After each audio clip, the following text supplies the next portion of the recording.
লাউবানে job করি। ও আচ্ছা আচ্ছা, হ্যাঁ, লাউবান.com, এটা হচ্ছে উত্তরাতে। হ্যাঁ, আমার বাসায় হচ্ছে হাজি ক্যাম্প, উত্তরা থেকে, মানে হাজি ক্যাম্প থেকে আমি উত্তরা আসা। ওখানে আমি এখানের কথা বলি, লাউবানে এটা হচ্ছে আমরা চায়না থেকে প্রোডাক্ট নিয়ে আসি। আমি লাউবানে আছি হচ্ছে কাস্টমার সাপোর্টে।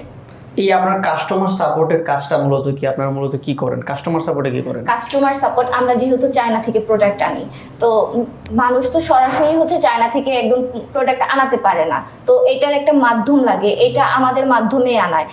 সাপোজ আপনি একটি হচ্ছে ব্যবসায়ী, তো আপনারা কি করেন, আপনারা হচ্ছে আমাদের এখানে অর্ডার করেন, অর্ডার করার পরে আপনারা তো জানেন না আপনারা কিভাবে প্রোডাক্ট আনবেন, বাট আমরা সম্পূর্ণ একদম অর্ডার নিয়ে থাকি। অর্ডার থেকে আমরা হচ্ছে এগুলো পারচেজ করে, দেন এগুলো চায়না থেকে শিপমেন্ট করে, তারপরে হচ্ছে ক্লিয়ারেন্স করে, কাস্টম ক্লিয়ারেন্স করে আমরা হচ্ছে বাংলাদেশে নিয়ে আসি। নিয়ে আসার পর এগুলো হচ্ছে আমরা ডেলিভারি করে থাকি, যে যে অ্যাড্রেসে নিতে চাইবে আমরা সেই অ্যাড্রেসে ডেলিভারি করে দিই। আর এই কাস্টমারগুলো আমরা বিভিন্ন ওয়েতে পেয়ে থাকি, যেমন ইউটিউব, ফেসবুক, হোয়াটসঅ্যাপ, তো এগুলো ওয়েতে আমরা পেয়ে থাকি। এবং কি আমরা এগুলো দেখা যায় যারা ব্যবসা করে অনেক সময়, এটা কাস্টমার সাপোর্ট করে না, এটা আমাদের মার্কেটিং টিম করে। তারা হচ্ছে নিজেরা গিয়ে কথাবার্তা বলে কাস্টমারদের সাথে, মানে ব্যবসায়ীদের সাথে, তাদের কাছ থেকে ওভাবেই অর্ডারগুলো আনে।